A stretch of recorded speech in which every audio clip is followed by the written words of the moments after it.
Ice from Space, starring Edmund Ryan. This is it, gentlemen, the Aero B-76, photographed from our takeoff compound 2 days ago. Our radar followed her for 76,200 miles into outer space. Then our instruments were no longer able to keep track of her. According to our monocalculator, everything within the ship was behaving perfectly. That's the last you saw of her? That's the last, sir. Sergeant, the lights, please. For 48 hours, there hasn't been a trace of the AR-76. Perhaps, Congressman, your investigating committee should look into the problem of who repealed the law of whatever goes up must come down. I don't consider this a laughing matter, Major. There are millions of dollars of taxpayers' money involved here. The point is past where we can laugh at such matters. Congressman, I think both the Major and myself understand your position. As head of the scientific division here, I'm more concerned right now with the fact that we have a new, unexplainable phenomenon. That rocket must come down. The question is, when? You see, Congressman, our instruments indicate that if the rocket maintained its original path of ascent, it must come down within 50 miles of this post. But when? Well, I suppose there's nothing to wait for now except the reports to come in. It'll be interesting to discover when that rocket does come down what happened to our little passengers. What about these mice? Well, according to the boys at the rocket ramp, these particular mice they call the Flying Mice Brothers. Mice brothers. It's just a joke the men have among themselves. Joke, eh? These mice went up 3 weeks ago in the old AR-75, 50,000 miles, Congressman. I've learned a great deal of useful information from their reactions. A year ago, we were able to send them out 500 miles, then 2,000. Now that we're probing outer space, there's quite a lot of tension among all of us. And these little jokes, such as the Mice Brothers, help to relieve this tension. How much would you reckon the AR-76 cost, Major? Well, I'm sorry, sir, but I couldn't rightfully say. As you know, the 76 was designed as the first rocket to carry a man, though it hasn't done so yet. If you're going to be close-mouthed about it, I can always appeal to Washington. Well, my orders confined me to the launching of the rocket, nothing more. I simply followed my instructions. Your father would have known how much was involved. Your father would have made it his business to know everything about the project.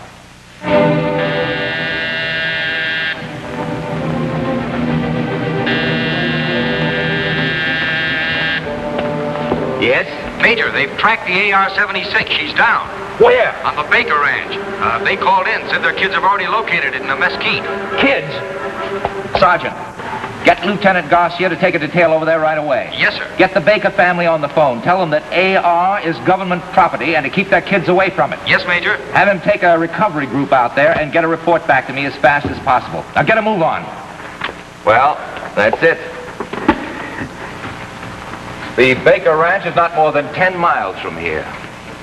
Well, she finally came down. But why the delayed return? She should have come down within hours after the takeoff. What do you make of this, Dr. Meshkel? It's strange. Very strange. Are you making any guesses as to what we'll find inside? Not just now. I think we better wait and see it for ourselves. I hope it's not badly damaged. After all, these things cost lots of money. 1 o'clock. Any idea how long before we'll be able to see it? We'll wait for word from the recovery group, Congressman.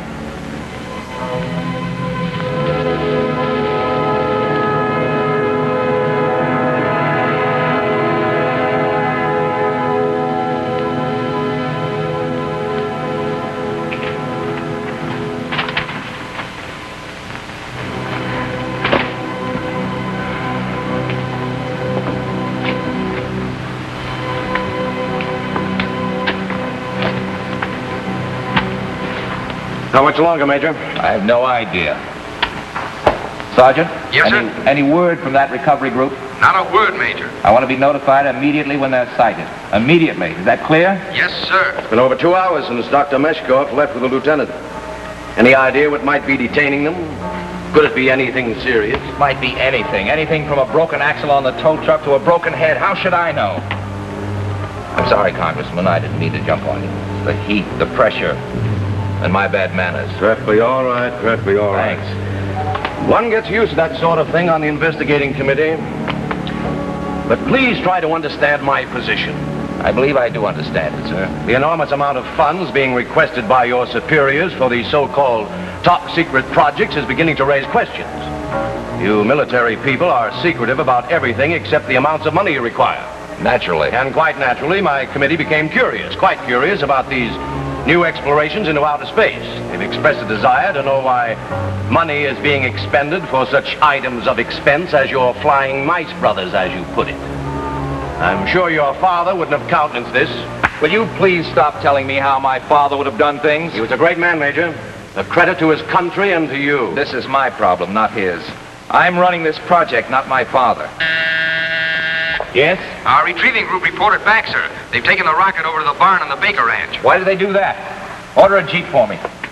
If you're going to the ranch, I'd like to go with you and see the rocket or what's left of it. As you well know, this project is top secret. I'll have to ask you to remain here until we make our preliminary examination. Now, see here, Dozier.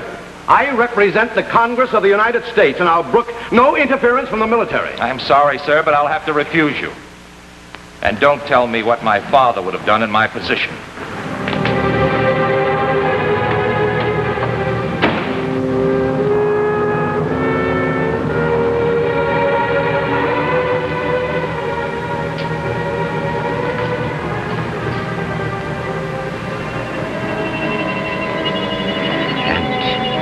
According to the Baker kids, according to them, when they pried off the back plate of the rocket, they found this object inside. And the mice? Dead, sir. Frozen stiff. There was no evidence that the rocket had been tampered with during its ascent or descent. Doctor, what is the possibility that something or someone could have dismantled this projectile somewhere out in space and then put in this thing?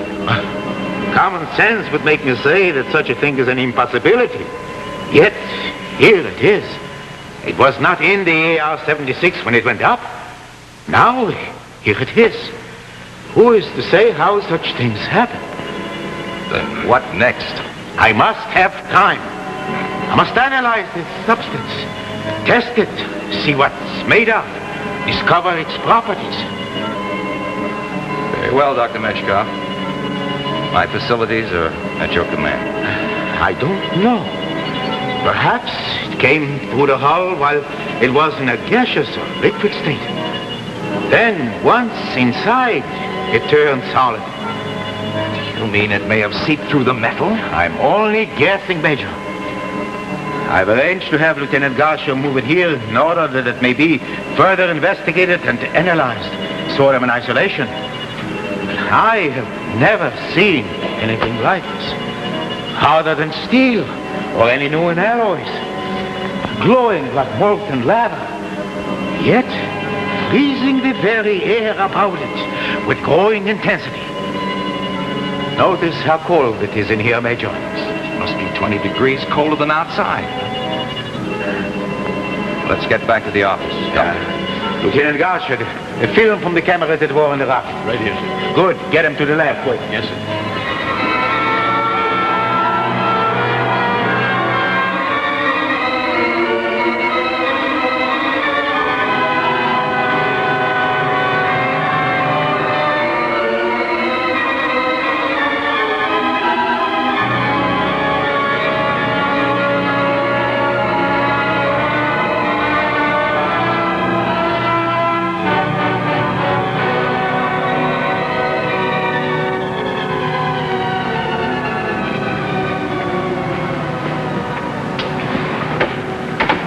Well, what have you found out?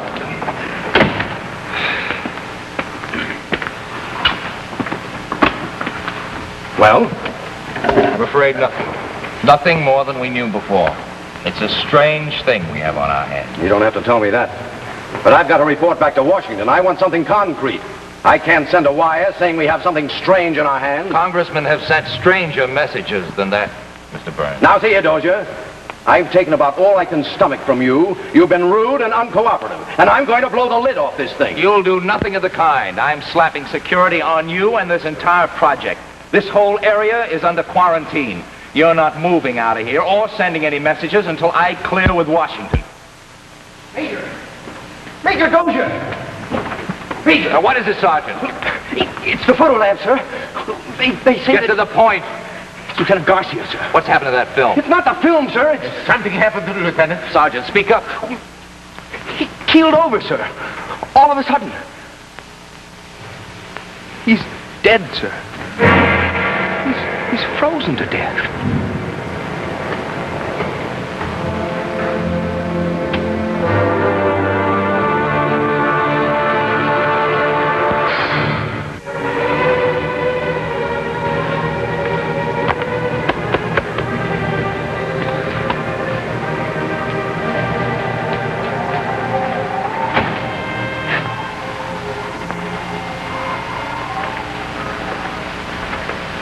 Hello, Congressman. Major, What can I do for you? you get me out of here for one thing. Oh? Well, I've been willing to go along with you. Unaccustomed as I am to living in an encampment, in sleeping bags, eating out of cans, it's been a good experience for me, a good experience. For 3 days. But this is your job, your problem, not mine. Oh, thanks. And I think it's about time I got back to Washington. Sort of a case of cold nose as well as cold feet, sir. If you wish to put it that way, then why not? With that unearthly substance in the barn near the camp, why, in 3 days, it's frozen hundreds of miles of desert land in the middle of the summer. 75 miles. 75 or 175, what does it matter? Whatever it is, there doesn't seem to be anything you can do about it. Let's turn this country into the Antarctic in no time at all. And with worse effects. Well, don't you consider the death of those 12 men or those youngsters, those poor Baker children? Don't you consider this a serious matter? Now, look here, Congressman, let's get one thing straight. All personnel are quarantined on this base. No one moves out of here under any conditions until we've seen this thing through. And that means you. Major, Yes, Wilson? they're making another food drop for us, sir. Well, that shows that they still have confidence in us. I'm afraid you don't have much confidence in me, Mr. Burns. Can't help thinking how your father would have handled this situation. Now, look here. As a military man, I am supposed to extend you my respect. But you've got to stop needling me. I am perfectly aware what a fine soldier my father was. However, I have my own career to make, and it will not be as Colonel Dozier's son.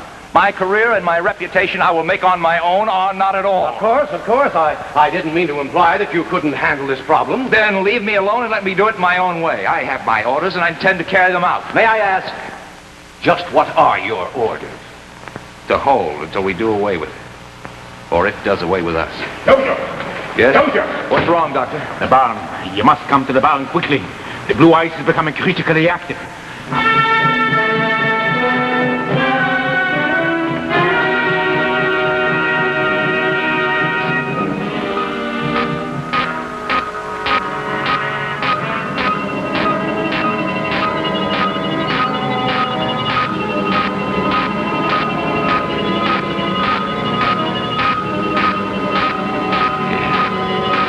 Does seem worse. Much worse. What do you mean, Doctor? Well, after the first 24 hours, it seemed the radiations seemed to level off. Like an invisible glacier, slowly moving, growing. But now, its radiations have doubled in intensity. Double, but how? Why? 6 hours. In less than 6 hours, it contaminated more of the surrounding area than it has in the last 3 days. It's unbelievable. Yes. Even with it stretching out before your very eyes, mile after mile of frozen desert, gleaming under a hot sun at sub-zero temperature. Can't go on like this. It mustn't. What will happen when it's sighted by some tourist or engulfs one of these desert towns? Fortunately, this mesa was selected originally because it was isolated. Now I've made this whole zone a heavily guarded area, 500 miles wide. But with its increased intensity, there isn't much time before the French will envelop a town here, a railroad junction there, and then the panic will begin. I know. There must be some way. There has to be a way. It's no use. No use. We have tried everything within our resources to destroy it, to change its substance. Heat, acids, firepower. Don't you have any idea what it is? A molecular structure completely unknown to us. Neither vegetable nor mineral. I believe this frozen thing may be alive. And possibly in communication with others on the periphery of outer space. Others like that one? Why not? What would they want here?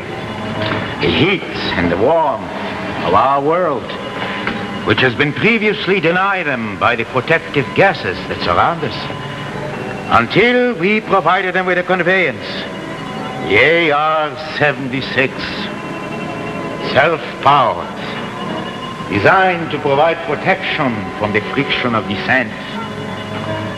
But who can know their real purpose?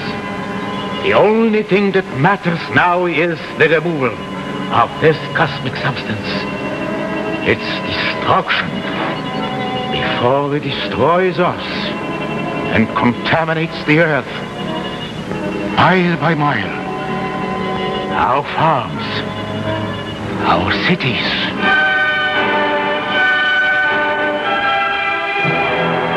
Where do we go from here?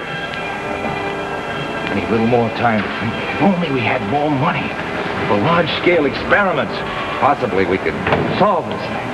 Washington tells me our appropriation won't allow it. I'll see that you get your appropriation the moment I set foot in Washington.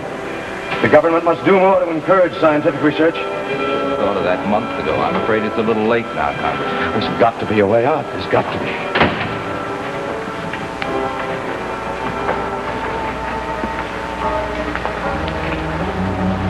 Anything new? Nothing at all. Ozone area keeps expanding and growing faster and faster. We are now in the middle of a patch of ice and snow 300 miles in diameter. I think we are beaten. This can't be. We can't give up now. What would you have us do? Sit here until the whole country becomes a frozen wasteland? Not unless you have any other suggestions, Major. As for me, I'm tired. Doctor, is the AR patched up yet? Yes, the damage was relatively minor. It's all fixed up again, ready to fly. Why do you ask? Oh, no reason in particular. Surely you don't have in mind sending the 76 up again? I don't know. That would be madness. Doctor, we can't sit on our hands. Something must be done. What can we do? It might come down with still another piece of ice in it, and there, where would we be? He's right. If that's what you're thinking of, get it out of your mind. Gentlemen, if you'll excuse me, I've got some work to do. I'm going to my quarters. Good night, Mr. Burns.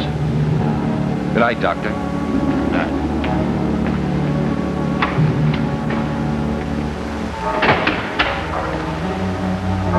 If I may be permitted, Congressman, you've been riding the Major awfully hard. Yes, I'm afraid I have. He has an enormous responsibility, not only to the men on this post, but with this new thing, perhaps to the rest of the country. Major is a very good man. He'll solve it somehow.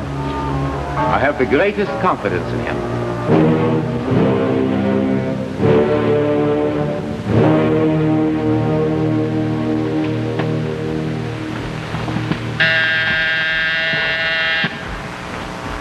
Yes?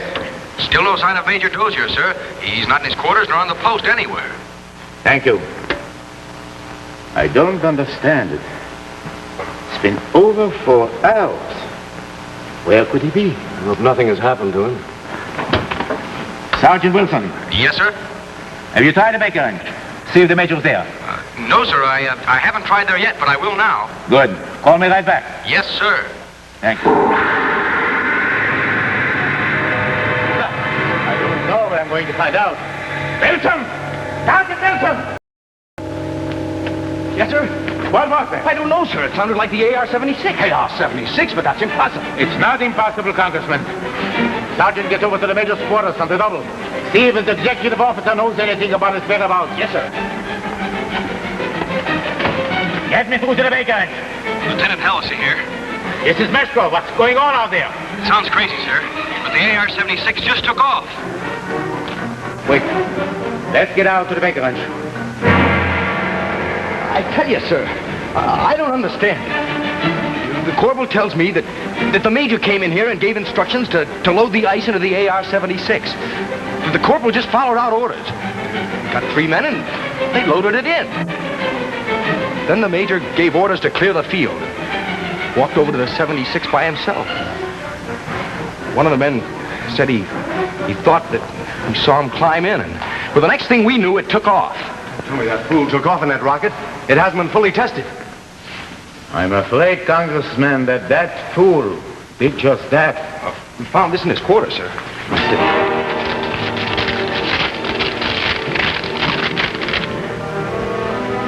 Here, Dr. Meshkov, I hope this does not spoil any of your fancies, scientific theories, but it seemed to me like the only way. I know that eventually you would have found out all about the ice from space, but who knows how much longer we would have to wait.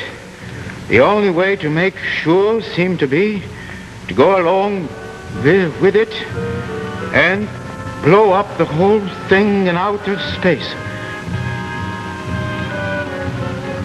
Had I said...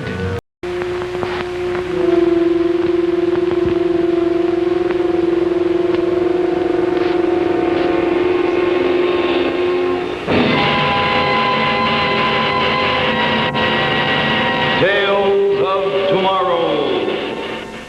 Ice from Space, starring Edmund Ryan. This is it, gentlemen, the Arrow B-76, photographed from our takeoff compound 2 days ago. Our radar followed her for 76,200 miles into outer space. Then our instruments were no longer able to keep track of her. According to our monocalculator, everything within the ship was behaving perfectly. That's the last you saw of her? That's the last, sir. Sergeant, the lights, please. For 48 hours, there hasn't been a trace of the AR-76. Perhaps, Congressman, your investigating committee should look into the problem of who repealed the law of whatever goes up must come down. I don't consider this a laughing matter, Major. There are millions of dollars of taxpayers' money involved here. The point is past where we can laugh at such matters. Congressman, I think both the Major and myself understand your position. As head of the scientific division here, I'm more concerned right now with the fact that we have a new